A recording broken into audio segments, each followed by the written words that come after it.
بسم اللہ الرحمن الرحیم۔ السلام علیکم، ہمارے چینل میں خوش آمدید ناظرین۔ آج آپ کے لیے میں انتہائی خوفناک، سنسنی خیز اور دلچسپ کہانی لے کر آئی ہوں، لیکن کہانی شروع کرنے سے پہلے آپ سے گزارش ہے کہ اگر آپ ہمارے چینل پر نئے ہیں تو ہمارے چینل کو ضرور سبسکرائب کیجیے تاکہ آپ کو ہماری ویڈیوز سب سے پہلے ملیں۔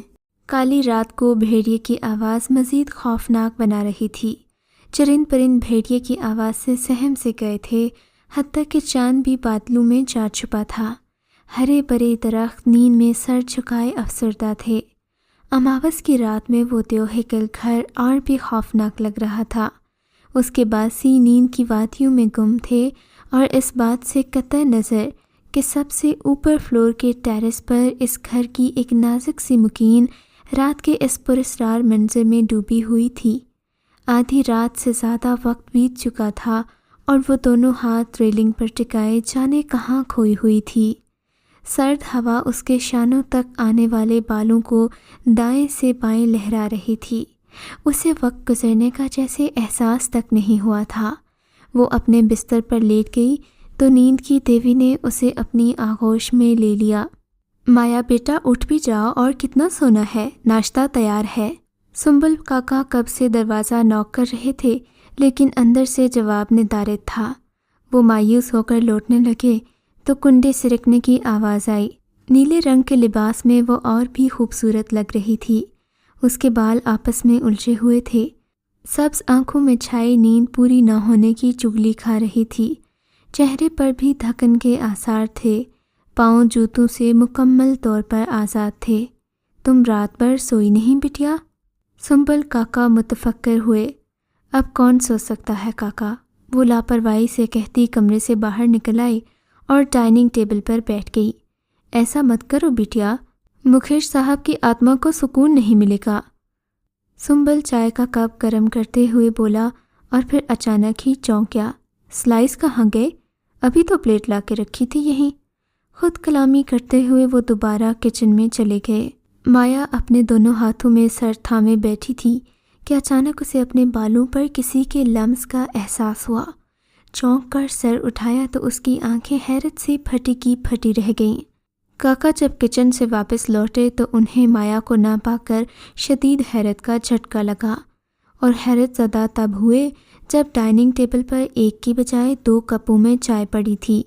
جیسے عموماً لوگ چائے پی کر تھوڑی باقی سی کپ کے پیندے میں بچا دیتے ہیں، ایسا لگتا تھا جیسے 2 لوگ یہاں سے چائے پینے کے بعد اٹھ گئے ہوں۔ دوسرا کپ کہاں سے آیا؟ کاکا کے ماتھے پر سلوٹ ابھر آئی، مگر جلد ہی ٹیبل کے سینٹر پر نظر پڑتے ہی جیسے سارے کا سارا معاملہ حل ہو گیا ہو۔ ٹیبل کے سینٹر میں انتہائی قیمتی ٹی سیٹ ہر وقت پڑا رہتا تھا۔ اوہ اچھا، شاید بٹیا کو چائے گرم لگی ہوگی تو اس نے دوسری پیالی میں ڈال کے چائے ٹھنڈی کر لی ہوگی، انہوں نے اطمینان سے سوچا تھا۔ مسکراتے ہوئے وہ کھڑکی سے پردے ہٹانے لگے تھے۔ بھاری پردے ہٹتے ہی سورج کی روشنی چھن چھن کر اندر آنے لگی۔ اتنے میں ڈور بیل ہوئی اور سنبل کاکا دروازہ کھولنے چلے گئے۔ ٹیبل پر دونوں کپ جوں کہ توں موجود تھے۔ بڑھتی عمر بھی نظر کو کمزور کر کے رکھ دیتی ہے۔ 70 برس کے سنبل کاکا اتنا بھی فرق نہیں کر سکے کہ ٹیبل پر موجود ان 2 کپوں میں سے ایک کپ جسے وہ گولڈن اور فیروزی رنگ کے سیٹ کا حصہ سمجھے تھے، اس کپ کا رنگ گولڈن اور فیروزی کی بجائے گولڈن اور لال تھا۔ گولڈن اور لال، ان 2 رنگوں کے امتزاج کا سیٹ ان کے پورے گھر میں کہیں بھی نہیں تھا، کہیں بھی نہیں۔ وہ ہینڈز فری کانوں میں لگائے گانے کی کسی دھن پر جھوم رہی تھی۔ تیل میں لتھڑے ہوئے بال اتنی سختی سے چپکے ہوئے تھے کہ بری طرح سر ہلانے کے باوجود بھی نہیں ہل رہے تھے۔ میل سے اٹے سیاہ پیر بری طرح تھرک رہے تھے۔ کئی بار کی پہنی ہوئی سستی سی ساڑی کا بوسیدہ سا پلو بھی لہرانے کی ناکام سی کوشش کر رہا تھا۔ گانے میں مگن پوری طرح سے وہ محو رقصاں تھی کہ اتنے میں کسی نے آ کر زور سے اس کی کمر پر ہاتھ مارا۔ اریو نحوست ماری، تیرے یہی کرتوت ہیں جن کا غم لگا کر تیری ماں یہ جہاں چھوڑ گئی اور تجھے میرے سینے پر مونگ دلنے کے لیے چھوڑ گئی۔ تجھے موت کا درندہ بھی نہیں کھا جاتا۔ منحوس ماری پتہ نہیں کہاں سے آ گئی میرا یہ جنم برباد کرنے۔ شاہانہ کے صرف زبان ہی نہیں چل رہی تھی بلکہ اس کے ہاتھ بھی مسلسل چل رہے تھے۔ جب بھی وہ مارتی تو بڑی بے رحمی سے مارتی تھی، تھپڑوں اور مکوں کی برسات کرتی تھی، اور اگر ذرا سا فاصلہ ہوتا تو جو چیز فی الوقت دستیاب ہوتی نشانہ باندھ کر اس پر اچھال دیتی تھی۔ غصے کی آگ ٹھنڈی ہونے پر شاہانہ کمرے سے باہر جا چکی تھی، جبکہ روحا کے تیل میں اٹے بال اب بکھر کر ماتھے پر آ گئے تھے۔ اب کمرے میں گانے کی بجائے سسکیوں کی آواز گونج رہی تھی۔ شاہانہ کے بڑھتے ہوئے ناخنوں نے اس کے چہرے پر ایک دو خراشیں بھی ڈال دی تھیں، جہاں سے اب خون رس رہا تھا۔ اس نے کپکپاتے ہوئے آنکھوں سے تیزی سے بہتے آنسو صاف کیے۔ خون کے ساتھ مکس ہو کر وہ عجیب سا تاثر دے رہے تھے۔ اس نے لرزتے ہوئے ہاتھوں سے زمین پر گرے ہینڈ فری کی ٹوٹی ہوئی تاریں اٹھائیں، جنہیں اس نے نوچ کر کئی حصوں میں تقسیم کر دیا تھا۔ یوں لگ رہا تھا جیسے یہ اس کے ہینڈ فری کی تاریں نہ ہوں بلکہ اس کے دل کے ٹوٹے ہوئے تار ہوں۔ یہ MP3 اس نے اماں کے پیسے چرا کر منگوائی تھی۔ وہ پہلے ہی ناقص کوالٹی کی تھی۔ زمین پر گرتے ہی اس کے سارے پرزے الگ ہو گئے تھے۔ روحا کے ارمان آج پھر ٹوٹ کے بکھرے تھے۔ شام کو اس کے پتا کھیتی باڑی کر کے گھر لوٹے تو شاہانہ نے آتے ہی روحا کی شکایتوں سے ان کے کان کھول دیے۔ جواب میں رمیش بابو خاموش رہا۔ یوں ہی چپ کر کے سنتے رہنا بس۔ جب وہ گھر سے اپنے کسی عاشق کے ساتھ فرار ہو کے تمہاری پگڑی کو پاؤں تلے روند دے گی، اس دن تمہیں پتہ چلے گی تمہاری زبان، لیکن تب کوئی فائدہ نہیں ہوگا۔ گویا شاہانہ غصے سے لال پیلی ہو رہی تھی۔ یہ ضرور کوئی کارٹون فلم ہوتی تو اس کے کانوں سے دھواں نکلتا۔ رمیش بابو بھی بے بس تھا، غصے سے کہنے لگا، تو کیا چاہتی ہے؟ پھندا لگا کر پھانسی دے دوں اسے؟ بن ماں کے بچی ہے، کچھ تو اس پر رحم کر لیا کر۔ ادھر روحا کے آنسو ابھی تک خشک نہیں ہو رہے تھے۔ رو رو کر اس کا حلق خشک ہو چکا تھا۔ بڑی چاؤ سے بھر بھر کر لگایا گیا کاجل اب پھیل گیا تھا اور اسے بدصورت بنا رہا تھا۔ وہ مسلسل روئے جا رہی تھی اور ستم ظریفی یہ کہ کوئی چپ کروانے والا بھی نہیں تھا۔ اتنے میں اس کی نظر کمرے کے کونے میں رکھے دیار کی لکڑی کے بنے قدیم صندوق پر پڑی، جس میں اس کی سوتیلی ماں شاہانہ کے جیز کے نام پر لائے گئے 2-4 جوڑے پڑے تھے۔ صندوق میں سے شفون کا باریک سا دوپٹہ جھانک رہا تھا۔ وہ آنسو صاف کرتی ہوئی بجلی کسی تیزی سے اٹھی اور صندوق کھول کر دوپٹہ نکالا۔ اسے دل بہلانے کا ایک نیا آسرا ہاتھ آ گیا تھا۔ 22 سالہ روحا ذہنی طور پر ابھی بھی 15 سال کی ایک شوخ لڑکی تھی۔ سوتیلی ماں کے ظلم و ستم نے اس کی شوخیاں کم نہیں کی تھیں۔ وہ دوپٹہ لہرا لہرا کر پورے کمرے میں گھومنے لگی۔ اس کی پسندیدہ دوپٹہ تھا یہ۔ بالآخر وہ بڑے آئینے کے سامنے آ گئی اور دوپٹہ اپنے سر سے دلہن کے انداز میں لے لیا۔ روحا، اچانک اس پل میں رمیش کی آواز گونجی جو اسے سمجھانے کی غرض سے آیا تھا اور اب اس کا یہ نیا کارنامہ دیکھ رہا تھا۔ گھبرا کر اس نے دوپٹہ اتار کر دونوں ہاتھوں سے اپنے پیچھے چھپا لیا۔ بیٹی، اب کیوں شگون کرتی ہے اپنے ساتھ؟ ہماری ریت ہے کہ اس رنگ کا کوئی کپڑا لڑکیاں بیاہ سے پہلے نہیں پہنتی۔ یہ رنگ کنیا کو بیاہ کے بعد ہی جچتا ہے۔ اس سے پہلے یہ رنگ پہنے تو آسمان سے کالی بلائیں اترنے لگتی ہیں۔ رمیش غصے کو دبائے دھیرے دھیرے اسے سمجھا رہا تھا۔ اس نے دوپٹہ اس کے سمجھانے پر واپس رکھ دیا، تاہم وہ ابھی اپنے دوپٹے کا ایک کونا صندوق سے باہر جھانکتا دیکھ سکتی تھی۔ رمیش اسے سمجھا بجھا کر واپس چلا گیا تو روحا نے ایک بار پھر صندوق کی طرف دیوانگی سے دیکھا۔ صندوق سے نظر آنے والے لال رنگ کے دوپٹے کا کونا اسے ابھی بھی اپنی طرف متوجہ کر رہا تھا۔ رات کے 1 بج رہے تھے۔ چرند پرند اپنے آشیانوں میں دبکے سو رہے تھے اور چاند بادلوں سے آنکھ مچولی کھیل رہا تھا۔ روحا کے کمرے کی کھڑکی کے دونوں پٹ خود بخود ہوا سے کھل گئے۔ باریک پردہ تیز ہوا سے سرسرانے لگا۔ روحا اپنے بستر میں دھنسی نیند کی وادیوں میں گم تھی۔ اسے یکسر پتہ نہیں تھا کہ اس کے کمرے کی کھڑکی کے پٹ کھل چکے ہیں اور تیز ہوا پورے کمرے میں دندنا رہی ہے۔ دفعتاً ہوا نے اس کے اوپر موجود کمبل کو ہٹانا شروع کر دیا۔ وہ آنکھیں بند کیے سوئی ہوئی شہزادی لگ رہی تھی۔ کمبل اس کے اوپر سے ہٹا تو اس کی سیاہ زلفیں ہوا کے دوش پر لہرانے لگیں۔ اس کے کمرے میں 2 کھڑکیاں تھیں جن پر پردے لگے ہوئے تھے، ہوا کے دوش پر لہراتے ادھر سے ادھر ہو رہے تھے۔ وہ سینے پر کوئی تصویر رکھے سو رہی تھی، غالباً اس تصویر سے باتیں کرتے کرتے سو گئی تھی۔ تصویر جوں کی توں اس کے سینے پر دھری تھی۔ ہوا کی مسلسل تیزی سے بالآخر اس کی آنکھ کھل گئی۔ گھبرا کر اس نے کھلی کھڑکی کی طرف دیکھا تو وہ یکدم اٹھی اور تصویر سائڈ ٹیبل پر رکھ کر کھڑکی بند کرنے کے لیے اٹھی۔ ہوا ابھی بھی زوروں پر تھی۔ سائڈ ٹیبل پر رکھی تصویر میں اس کا پتا مسکرا رہا تھا۔ وہ بالکل ایک جیتے جاگتے انسان لگ رہے تھے۔ کوئی ان کی تصویر دیکھ کر نہیں کہہ سکتا تھا کہ ان کی راکھ اب گنگا جل میں بہہ رہی ہوگی۔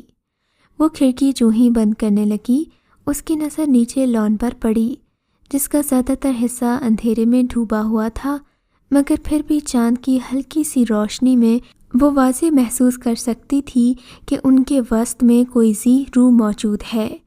وہ ابھی اس انسان کو پہچاننے کی کوشش کر ہی رہی تھی کہ اس نے اپنا ہاتھ بلند کیا اور اسے اپنی طرف آنے کا اشارہ کیا۔ پتا جی؟ روحا کی سانسیں اٹکنے لگی تھیں۔ اس کی آنکھیں مارے خوشی اور حیرت کے پھیل گئیں۔ اس نے کھڑکی بند کی اور بجلی کی سی تیزی سے اپنے قدم نیچے سیڑھیوں کی جانب بڑھا دیے۔ وہ ننگے پیروں بھاگ رہی تھی کیونکہ وہ جلد از جلد لان تک پہنچنا چاہتی تھی۔ اسے اس طرف بڑھتا دیکھ کر مزید ہوا جوش میں آ رہی تھی اور ناک کی طرح پھنکارے جا رہی تھی۔ ادھر لا علم سنبل کاکا نیند میں کھوئے ہوئے تھے۔ وہ اسی منزل میں گھر میں رہتے تھے۔ شکیب صاحب، ان کی بیٹی روحا اور ان کا خاندانی ملازم سنبل کاکا، یہ تینوں افراد اس گھر میں بہت سکون سے رہتے تھے۔ پھر اچانک ان کی پرسکون زندگی میں ایک تلاطم آ گیا جب وہ ایک دن اپنے کمرے میں موجود مردہ پائے گئے تھے۔ کوئی نہیں جانتا تھا کہ ان کی موت کیسے واقع ہوئی۔ زرد رنگ اور سیاہ ہونٹوں والے شکیب صاحب کی میت ایک سوالیہ نشان تھی۔ سب لا علم تھے۔ ڈاکٹرز کے مطابق ان کی موت کسی غیر ماورائی مخلوق کو دیکھنے کے سبب ڈر کی وجہ سے ہوئی تھی۔ بالآخر وہ لان تک پہنچ گئی جہاں وہ شخص ابھی تک اس کا منتظر تھا۔ وہ تیزی سے اس کی جانب بڑھی۔ اگر چاند کی روشنی اس کا ساتھ نہ دیتی تو اسے سمت کا تعین کرنے میں بہت مشکل ہو جاتی۔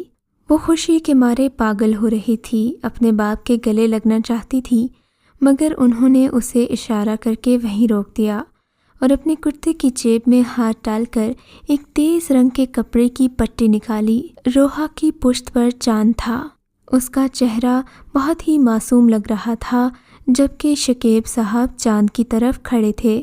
اس وجہ سے ان کا عکس خاصا دھندلا رہا تھا۔ یہی وجہ تھی کہ ہاتھ میں موجود پٹی کے رنگ کا تعین نہ ہو سکا۔ پٹی لے کر وہ آگے بڑھے اور روحا نے انہیں آگے بڑھتے دیکھ کر اپنے دونوں بازو کھول دیے۔ باپ کی محبت کی ماری یہ لڑکی اتنا بھی نہ سمجھ سکی کہ یہ شخص زندہ نہیں بلکہ مردہ ہے۔ شکیب صاحب پٹی لے کر روحا کے قریب آئے اور اس کے بازو میں آنے کی بجائے اس کو کراس کرتے ہوئے اس کی پشت کی طرف چلے گئے۔ روحا کے چہرے پر الجھن کی لکیریں نمودار ہونے لگیں۔ اس سے پہلے کہ وہ کچھ سمجھتی، شکیب صاحب نے وہ پٹی دھیرے سے اس کی آنکھوں پر باندھ دی۔ عین اسی لمحے بھیڑیا اپنی مکروہ آواز میں چیخا تھا۔ لان میں لگے سوپر کے درخت پر گھونسلوں میں موجود چڑیا کے بچے ایک دم جاگ گئے تھے اور چوں چوں کرنے لگے۔ چڑیا کی خوفزدہ ننھی منی آنکھیں نیچے شکیب صاحب پر گڑی تھیں، جو روحا کی آنکھوں پر پٹی باندھنے میں مصروف تھے۔ وہ اب پٹی باندھ چکے تھے۔ اب انہوں نے اپنا ہاتھ روحا کے ہاتھ پر رکھا اور اسے اپنے ہمراہ لے کر چلنے لگے۔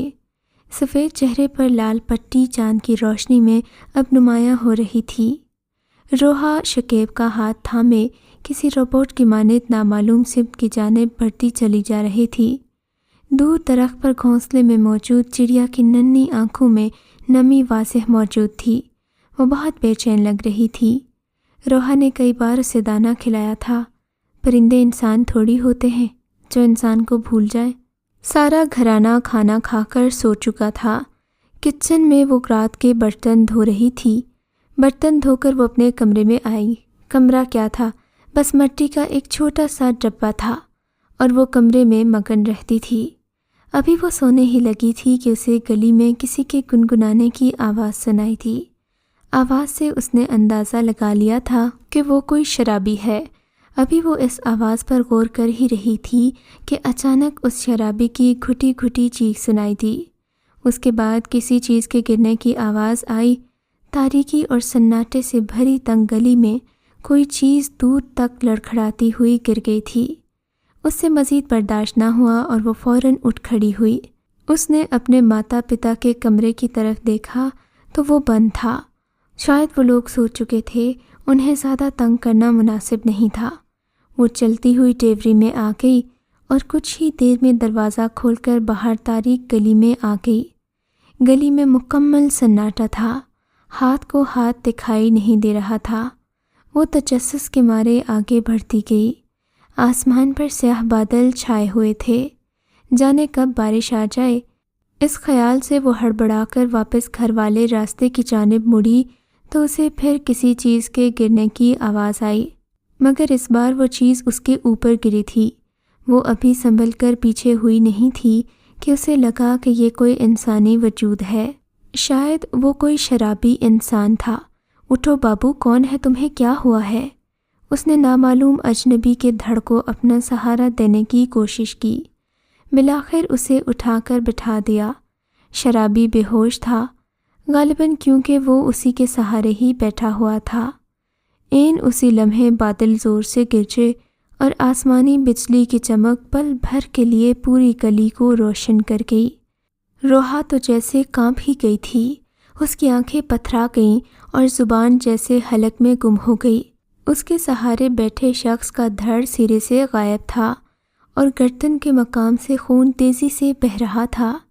یقیناً ابھی بھی اس کا سر نہایت ہی بے دردی سے کاٹا گیا تھا۔ اس نے تیزی سے اس سرکٹے انسان کے وجود سے اپنے ہاتھ ہٹائے تو وہ دوبارہ زمین پر لڑک گیا۔ الٹے قدموں اٹھتے ہوئے وہ پیچھے کو ہٹی اور سرپٹ بھاگنے لگی تھی۔ وہ 2-4 قدم ہی بھاگی تھی کہ کوئی چیز اس کے پیروں سے ٹکرا کر آگے کو ہوئی۔ وہ ڈر کے پیچھے ہٹی۔ آسمانی بجلی بار بار کڑک رہی تھی، بارش بس ہونے کو ہی تھی۔ عین اسی وقت بجلی ایک بار پھر سے کڑکڑائی تھی۔ اس کے آسان خطا ہو گئے۔ وہ اسی شرابی کا کٹا ہوا سر تھا۔ روحا تو جیسے بالکل ہی ڈر گئی تھی۔ وہ اندھا دھند گلی میں بھاگنے لگی، چیخنے کی کوشش کر رہی تھی مگر آواز گلے میں گم ہو گئی تھی۔ خوف کی زیادتی کے سبب اکثر یوں ہی ہوتا ہے۔ اس کی آواز بھی نہیں نکل پا رہی تھی اور ڈر، خوف اور گھبراہٹ میں اسے اتنا بھی دھیان نہیں رہا کہ گھر کا دروازہ وہ بہت پیچھے چھوڑ آئی ہے۔ بھاگتے بھاگتے بالآخر وہ گلی کے نکڑ تک آ گئے، جہاں ایک بوڑھی عورت لاٹھی لے کر خراما خراما چل رہی تھی، جس کی کمر جھکی ہوئی تھی۔ روحا بھاگتی ہوئی بڑھیا کا راستہ روک کر اس کے سامنے آ کھڑی ہوئی اور پیچھے شرابی کی لاش کی طرف اشارہ کر کے اسے بتانے کی ناکام کوشش کرنے لگی۔ آنسو اس کی آنکھوں سے رواں دواں تھے۔ چپ کر جا بیٹی، یہ کھیل اس گلی میں پہلی بار نہیں ہوا، تو چل میرے ساتھ۔ بڑھیا اسے کہہ کر لاٹھی ٹیکتی ہوئی آگے بڑھ گئی۔ وہ سحر زدہ کیفیت میں اس کے پیچھے چلنے لگی۔ لمحے گزرتے گئے، کتنے ہی گھنٹے ہو گئے اور اب اس کے پیر دکھنے لگے تھے، لیکن بوڑھی عورت اپنی سابقہ قوت کے ساتھ چلتی رہی۔ اب ایک درختوں کا سلسلہ شروع ہو چکا تھا۔ بالآخر وہ ایک ایسی گلی میں داخل ہوئیں جہاں شامیانے لگے تھے۔ تازہ تازہ پکنے والے گرما گرم زردہ پلاؤ اور مرغ قورمے کی خوشبو دور سے محسوس ہو رہی تھی۔ عوام کا ایک جمع غفیر وہاں موجود تھا اور سبھی زرق برق کپڑوں میں ملبوس تھے۔ روحا مارے حیرت کے وہیں رک گئی۔ اس کی نظروں کے سامنے ایک بڑا سا اسٹیج لگا تھا، جہاں آدمی گولڈن لڑیوں والا صحرا سجائے صوفے پر بیٹھا لوگوں سے سلامی وصول کر رہا تھا۔ جیسے ہی روحا ہجوم میں داخل ہوئی، سب کو جیسے سانپ سونگھ گیا۔ سب مڑ مڑ کر اس کی طرف دیکھ رہے تھے۔ 3-4 خوبصورت سی لڑکیاں اس کی جانب بڑھیں اور اسے بازو سے پکڑ کر دائیں طرف بنے ایک کمرے میں لے گئیں۔ کمرے میں اسے چھوڑ کر انہوں نے باہر سے کنڈی لگا دی۔ کمرہ کیا تھا، محل لگتا تھا۔ ابھی وہ حیرت سے کمرہ دیکھ ہی رہی تھی کہ اس کی نظر جہازی سائز کے بنے ایک پلنگ پر پڑی جو بہت ہی خوبصورت تھا۔ اس پر ایک لہنگا بھی رکھا ہوا تھا جو سونے چاندی کی باریک تاروں سے جڑا گیا تھا۔ اس لہنگے پر چھوٹی سی چولی کے دامن پر بڑے بڑے یاقوت جڑے ہوئے تھے۔ باریک سے لال دوپٹے پر سونے کے تاروں سے بھاری کام کیا گیا تھا۔ اسے اپنی آنکھوں پر یقین نہیں آ رہا تھا۔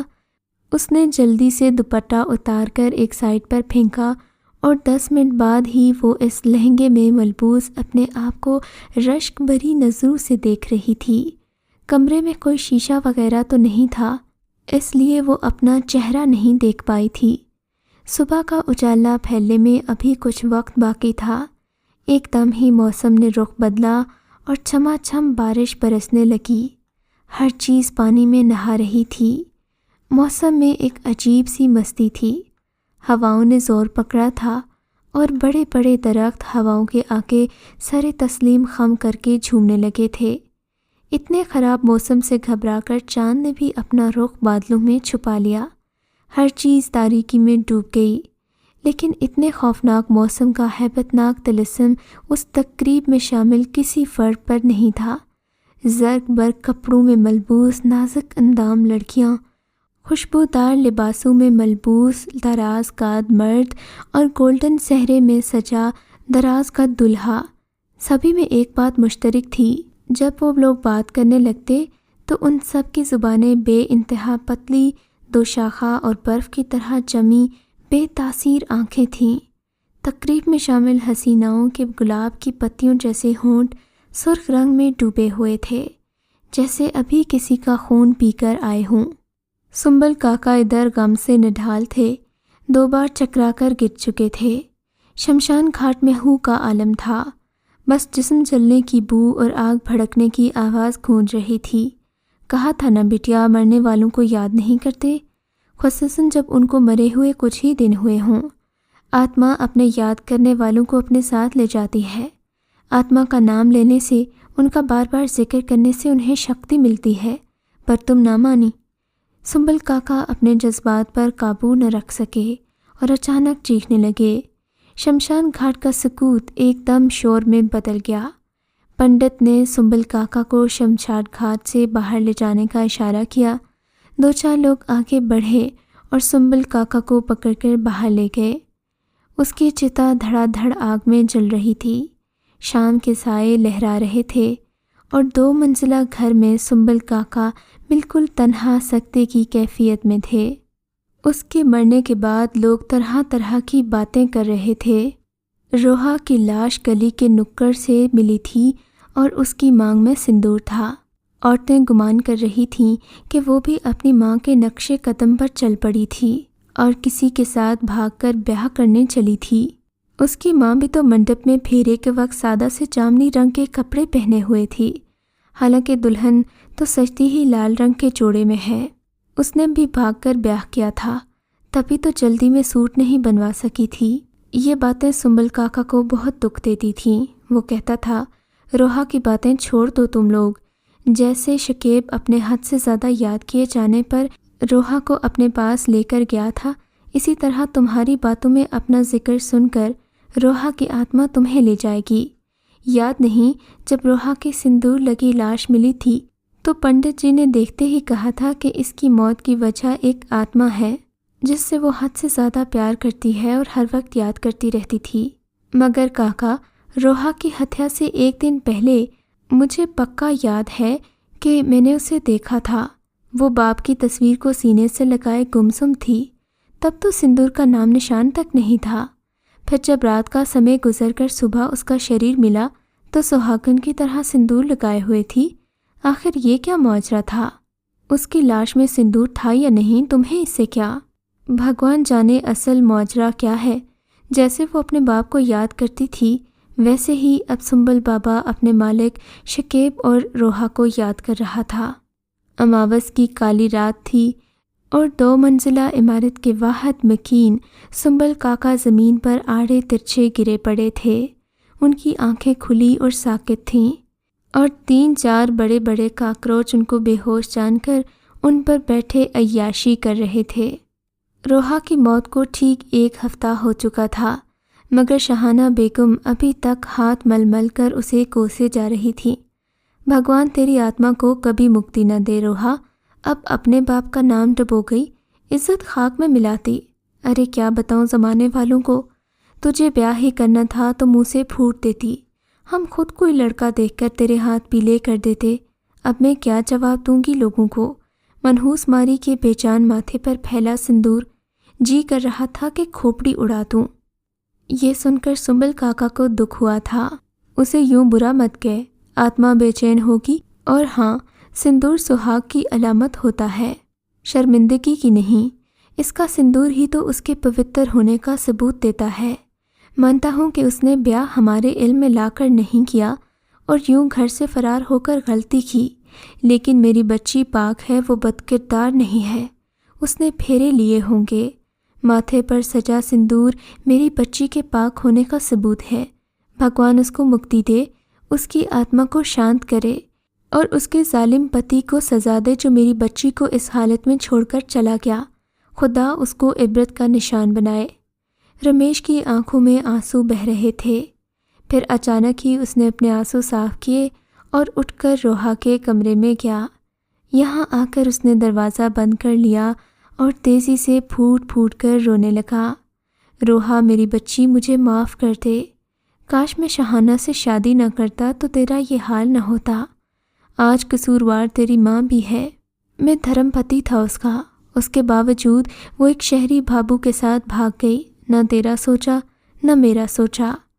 رمیش کے آنسو تواتر سے گر رہے تھے۔ عائشہ، طلحہ، ماریہ، فاہان، سب کی زبانیں گنگ اور آنکھوں میں بے پناہ حیرت تھی۔ وہ بے یقینی سے اپنے سامنے پڑے گرد آلود کرسی پر بیٹھے یوسف کو دیکھ رہے تھے۔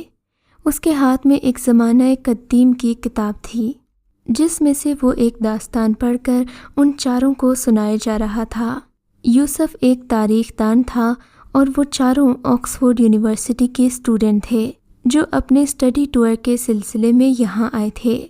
یونیورسٹی کی انتظامیہ نے یوسف کو ان کے ہمراہ کیا تھا تاکہ تاریخی زبانیں سمجھ کر وہ ان کا کانسیپٹ کلیئر کر سکے۔ وہ جس شہر میں موجود تھے، یہ شہر انسان ساختہ جزیروں اور نہروں کا نہایت ہی حیران کن جال بچھائے ہوئے تھا، جسے تقریباً 1500 سال پہلے نایاب پتھریلے ساحل پر تعمیر کیا گیا تھا۔ 18ویں صدی کے یورپی ملاح نے اسے دریافت کیا۔ انہوں نے اس کو وینس کا نام دیا تھا۔ یہاں تقریباً ہر مذہب کے لوگ رہتے تھے اور اس شہر کی اپنی ہی شان و شوکت تھی۔ تو کیا روحا اور مایا آپس میں سسٹرز تھیں؟ ماریا کے منہ سے بے ساختہ نکلا، جی ہاں، ظاہر ہے۔ یوسف نے کتاب بند کی اور اس کے بعد گرد آلود الماریوں کی طرف اشارہ کرتے ہوئے بولا، میرے خیال میں یہ ساری کتابیں ہی اس شہر کے متعلق ہیں اور یہاں کے قدیم باشندوں کی کہانیاں درج ہوں گی، پر اس لال جوڑے اور سندور کا کیا چکر تھا؟ طلحہ نے دریافت کیا۔ I don't know. یوسف نے لا علمی سے کندھے اچکائے اور کتاب ایک طرف رکھ دی تو اچانک کتاب میں سے ایک بوسیدہ کاغذ برآمد ہو کر نیچے گرا۔ سب بھونچکا رہ گئے۔ یوسف نے بجلی کی سی تیزی سے کاغذ اٹھایا جو جگہ جگہ سے پھٹا ہوا تھا۔ اس نے لفظوں کو جوڑ کر پڑھنا شروع کیا۔ آتما کو حد سے زیادہ یاد نہیں کرنا، انہیں واپس اس دنیا میں نہیں لانا۔ جو اس دنیا سے چلا گیا، بس وہ چلا گیا۔ ہر چیز کا عشق اور جنون برا ہے۔ ایک سچے بھکت کو جو میسر ہے وہ اسی پر اکتفا کرے۔ کسی انسان، چیز یا رنگ کا جنون تباہی ہے۔ میں پنڈت ہوں، میں یہ سویکار کرتا ہوں اور ان سب بھکتوں کو بتاتا ہوں کہ روحا اور مایا ایک ہی ماں سے تھیں، ان کے باپ الگ الگ تھے۔ روحا کو آتما کے یاد کرنے نے مارا اور مایا کو رنگ کے جنون نے، لال جوڑے کے عشق نے۔ دونوں بہنوں کی آتماؤں کو ان کے شریر سے نکالنے کے بعد ان کی شادی کی گئی۔ روحا کو مٹی کے کمرے میں اپنی سوتیلی ماں کا لال آنچل اوڑھے دیکھ کر ایک ناگ راجا نے پسند کر لیا تھا، جو اس وقت اس کے کمرے کی کچی نالی میں سمٹا بیٹھا تھا، اور دوسری کو اس کے باپ نے 3000 سال پرانی ایک آتما سے بیاہ دیا تھا۔ میرا وچار ہے کہ ایک خاص جاب کے تحت اگر ایک آتما کسی انسان کے شریر سے اس کی آتما نکال کر دونوں آپس میں بیاہ رچا لیں تو انہیں ایک دوسرے سے ایک شکتی ملتی ہے۔ اس نے کاغذ پڑھ کر واپس بوسیدہ کتاب میں رکھ دیا۔ شاید اب ہمیں واپس چلنا چاہیے۔ فاہان کافی سہما ہوا لگ رہا تھا۔ ہاں، ہمیں یہاں سے چلنا چاہیے۔ عائشہ نے بھی اس کی تائید کی تھی۔ وہ سب وہاں سے چلنے لگے جبکہ یوسف گاڑی ڈرائیو کرتے ہوئے ان کو اس شہر کے بارے میں مزید بتانے لگا تھا۔ اس شہر کا رقبہ 200 ایکڑ ہے۔ شہر کے ارد گرد بلند فصیلیں تو دیکھ رہے ہو، یہ شہر کی حفاظت کے لیے بنائی گئی تھیں، اور جو ارد گرد نہریں ہیں ان سب کا ایک نہ ایک مقصد ہے۔ یہاں 90 سے زیادہ تعمیرات ہیں۔ بعض رہائشی مراکز تھے جبکہ دیگر غذائی تیاری، کشتی سازی اور روایتی رقص کے لیے مختص تھے۔ بعض تعمیرات کا رقبہ تو فٹ بال کے گراؤنڈ کے برابر ہے۔ ان تعمیرات کی بنیاد مرجانی پتھرات پر کی گئی ہے۔ یہ ستون بہت زیادہ وزنی لگ رہے تھے، جو 18 فٹ لمبے اور 5 ٹن سے زیادہ وزنی تھے۔ بنیاد کے لیے استعمال ہونے والے پتھروں کا وزن بھی 50 ٹن کے آس پاس تھا۔ ماہرین یہ سوچنے پر مجبور تھے کہ اتنے بھاری پتھر یہاں پر لائے کیسے گئے اور انہیں اکٹھا کر کے ایک مخصوص جگہ پر کیسے رکھا گیا۔ یوسف نے انہیں بتایا کہ میں نے کوئی ایسی دیومالائی کہانی بھی پڑھی ہے کہ یہاں کئی صدیاں پہلے 2 بھائیوں کو دیوتاؤں نے جادوئی طاقت بخشی تھی۔ اس جادوئی طاقت سے وہ بھاری پتھروں کو اڑا کر اس مقام پر لائے تھے، اور ایک اور داستان کے مطابق یہاں ایسے ترقی یافتہ لوگ آباد تھے جو صوتی لہروں کو قابو میں رکھنے کا راز جانتے تھے، جس کی وجہ سے وہ بھاری پتھروں کو اڑا کر یہاں تک لانے میں کامیاب تھے۔ ابھی وہ لوگ یہ باتیں کر ہی رہے تھے کہ اچانک گاڑی میں ہچکولے کھانا شروع کر دیے۔ یوں لگ رہا تھا جیسے ان کی گاڑی پانی میں تیر رہی ہو، حالانکہ وہ سطح سمندر سے کافی دور تھے۔ گاڑی کو لاکھ قابو کرنے کی کوشش کی مگر وہ نہیں رکی تھی، وہ مسلسل چلتی جا رہی تھی۔ یوں لگ رہا تھا کہ گاڑی ان کے قابو سے باہر ہو چکی ہے۔ وہ سب بہت خوفزدہ ہو گئے، اور پھر اچانک گاڑی سمندر تک پہنچ گئی تھی۔ سمندر کے قریب جا کر گاڑی نے ایک جھٹکا کھایا اور سمندر کی لہروں کے سپرد ہو گئی۔ وہ سب چیخنے چلانے لگے تھے۔ ان کی سمجھ میں نہیں آ رہا تھا کہ ان کے ساتھ ہو کیا رہا ہے۔ گاڑی سمندر میں داخل ہونے کے باوجود پانی گاڑی کے اندر نہیں آیا تھا۔ تاریخ دان یوسف بھی بوکھلا گیا تھا، حالانکہ وہ اس علاقے میں پہلے کئی بار آ چکا تھا، لیکن شاید وہ یہ بھول چکا تھا کہ وہ بار بار ایک ہی کتاب کافی سارے طالب علموں کو سنا چکا تھا، اور شاید یہ بات ممنوع تھی۔ اس کو یہ بات ذہن میں کھٹک رہی تھی، مگر اس کے ساتھ آئے طالب علم اس بات سے بے خبر تھے کہ وہ اب کس راستے پر جا رہے ہیں۔ گاڑی پانی میں ڈوبتی ہوئی سمندر کی تہہ تک پہنچ چکی تھی۔ انہیں یوں لگ رہا تھا جیسے کوئی خود بخود ان کی گاڑی کو کھینچ کر سمندر کی تہہ میں لے جا رہا ہو۔ سمندر کی گہرائی میں گاڑی ایک ایسی جگہ داخل ہو چکی تھی جہاں ایک شہر کا گمان ہوتا تھا۔ یوں لگتا تھا یہاں پر آبادی رہتی ہے اور بہت سارے لوگوں کی موجودگی کا پتہ آنے والی آوازیں دے رہی تھیں۔ گاڑی سے زندہ برآمد ہونے والے ایک طالب علم نے یہ سب قصہ باقی لوگوں کو سنایا۔ اس کی بات پر کسی نے یقین نہیں کیا تھا۔ اس کی اس بات کو بھی جھوٹا سمجھا گیا کہ سمندر میں ایک لال دوپٹے والی لڑکی آئی تھی جو ان سب کی طرف بغور دیکھے جا رہی تھی۔ جب فاہان کی بات پر کسی نے یقین نہیں کیا تو اس نے یہ سب کہنا ہی چھوڑ دیا تھا۔ میڈیا کے اداروں، یونیورسٹی کے پروفیسر اور دیگر طلبات نے اس سے پاگل سمجھ کر اب سوال کرنا بھی چھوڑ دیے تھے، مگر صرف وہی جانتا تھا کہ اس بات کی حقیقت کیا تھی۔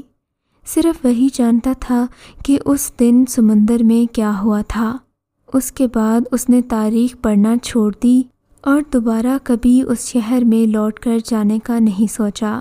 روحوں کے بارے میں اس کے جو خیالات تھے وہ یکسر بدل چکے تھے۔ اب اس کے دل میں کسی چیز کا تجسس نہیں تھا، شاید تجسس کی جگہ خوف نے لے لی تھی۔ اس دن کے بعد کسی نے ہسٹری ڈپارٹمنٹ میں فاہان کو نہیں دیکھا تھا۔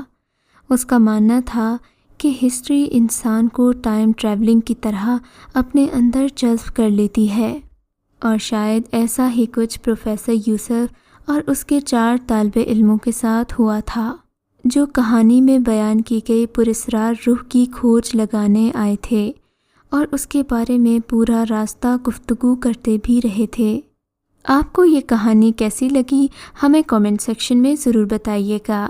میرے خیال میں روحوں کے متعلق واقعی میں زیادہ معلومات حاصل کرنے کی کوشش نہیں کرنی چاہیے، کیونکہ جن چیزوں کے بارے میں انسان کو علم نہ ہو ان پر عبور حاصل کرنے کی کوشش اسے برباد بھی کر سکتی ہے۔ آپ کا اس بارے میں کیا خیال ہے ہمیں کامنٹ سیکشن میں ضرور بتائیے گا۔ پھر ملاقات ہوگی اگلی ویڈیو میں، تب تک کے لیے اجازت دیجیے، اللہ حافظ۔ اگر آپ کو یہ کہانی اچھی لگی ہے تو اس ویڈیو کو لائک کیجیے اور اس طرح کی مزید ویڈیوز دیکھنے کے لیے ہمارے چینل کو سبسکرائب کیجیے۔ اور ہاں، اگر آپ کی کسی دوست، رشتہ دار یا بہن کے ساتھ خدا نہ کرے ایسا کوئی واقعہ پیش آیا ہے تو ہمیں کامنٹ سیکشن میں اس کے بارے میں ضرور بتائیے۔